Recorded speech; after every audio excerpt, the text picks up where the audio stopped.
car, for example, might be assembled in the United States using all sorts of parts from Canada, or vice versa. It may be assembled in Canada using parts from all over the world. So, you know, buy Canadian or buy American or buy anything anymore is very, very difficult. So yeah, I'd consider that friendly. Yeah, really my point was we have to keep our finger on the pulse, because with the new agreements being made in the auto industry, maybe there are practical ways of supporting employment in Canada and services being actually performed by Canadians in Canada rather than American consultants working for a Canadian company and subcontract and things like that. Okay, the last thing that I have over here is a question. And it's a question that may have been answered before, but I think it's worth asking again. And that is, where we're making improvements to Sir Winston Churchill Secondary School. We're approving architects for that job right now. And with falling enrollment, we're building new classrooms in the old cafeteria structure there. It's a sound building, so it could be a renovated cafeteria without adding new classrooms. And I ask, with falling enrollment, why are we adding new classrooms to an older school here where the $3 million used for that could be saved? It's an optional expenditure. It's coming out of our reserves. The $3 million could be saved, $500,000 for a renovation to the present cafeteria by simply transferring a program to another school, like French immersion could be moved to a nearby school. It'll take 100 students out of there and put them in another school. They won't need that additional space. Or is this in anticipation of closing of Niagara District Secondary School and a preparation for some of the dividing of the spoils of the population from that school into other schools? So my question is, why are we adding classrooms at a time of falling enrollment? Trustee Clark? I don't know that this is an appropriate venue to revisit this. This has already been approved by the board, and through, I think it was a program and planning report, the board has already approved the work at Sir Winston Churchill. We received the money for received a grant from the province to do that work, and basically all our committee has been asked to do is to appoint an architect to look at the work. So if we were going to revisit doing that work, then I guess we should do that, but I don't know whether it's appropriate tonight to have that discussion about whether or not we're going to, in fact, uphold the board's decision to go ahead with that. But basically, all our report is doing is following the direction of the board to appoint an architect for that work. Trustee Tam?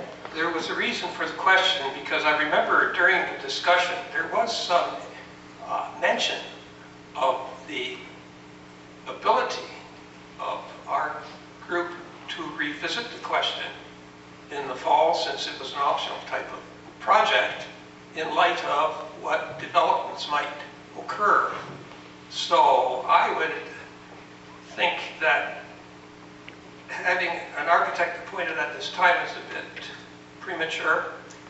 However, of course, it's the will of the board we go forward, and it's also then my position as the board has voted that way, it has. But I don't think it exempts me from asking questions that still rise in my mind. And my vision, of course, is quite different than the vision of the majority of the board. And it is that there will be a brand new school built in Niagara-on-the-Lake. It may not be from this board, but it will be, because there is a market that needs to be satisfied there. And I think it's unwise of us if we don't fill the needs of that market because someone else will. Trustee Lynn Campbell, then Vice Chair Hood. Thank you. Just to remind Trustee Atamanak that Sir Winston is short one classroom at the present time. Did you hear that? Yes. Sir Winston is short one classroom at the present time, and I think it's a health teacher that always has to wander around with a group of students trying to find a place to land, and that's why they thought with the conversion of the former cafeteria to classrooms that would accommodate and solve that problem. As far as the cafeteria is concerned, with over 1,000 students in the school, there's 3 staggered lunch hours, and there's still too many students in the cafeteria according to ministry capacity. I do understand your point about redistributing high school populations, but this is just the reality at the present time. Thank you, Lynn. Vice Chair Hood. Thank you. I also recall the discussion about if we're looking at all of secondary schools and programming, was it premature? Because you might change programs, you might do an and with resolve of it was, and I assume that the cafeteria part was probably going forward just based on the population, and in fact it holds its population, if you will. One of the questions I had is I don't recall the South Lincoln technology one as being a discussion. I missed the last meeting, but I was at the 3 previous. I don't remember that South Lincoln's, the technology was on that was discussed and moving forward. The reason it comes to mind is that we've brought this up 2 or 3 times now, and so I'll make it formal if I need to, and that is that we asked to have the technology area or the consultant look at the possibility or the feasibility of something that we had seen with regards to a technology classroom on wheels, if you will. Kevin will do a better job of describing it than I will, but it's something that we had seen and asked about and said, you know, for some of our smaller schools, whether it's a district, whether it's South Lincoln, whether it's West Park, that have technology or don't have that issue, then this makes sense. It was an expensive proposition, but you move it. So it moves. This, you know, tractor trailer semi moves to a school that's with a low enrollment so that they can get technology. That was something we'd asked about and didn't hear back. And I don't remember the South Lincoln one. 2 meetings ago, Liz, you would know. I mean, it's your area. Where did this one come from, South Lincoln? If I may, Okay, Trustee Clark. I don't know where you are, Marcy. What page are you on? Cat, sorry. It was other business. See, that's why I'm wondering where it came from.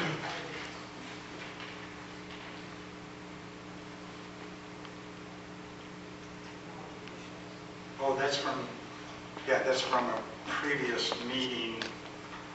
I don't think I had this was an update report on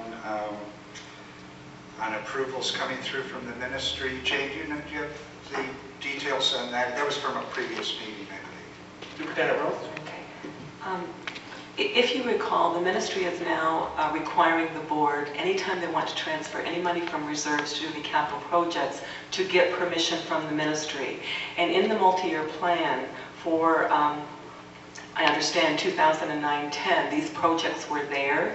And so we have asked for the approval to transfer from reserves based on the projects we'll be doing in the next while, rather than going to the ministry for each project, because it takes quite some time for us to get the approval from the ministry.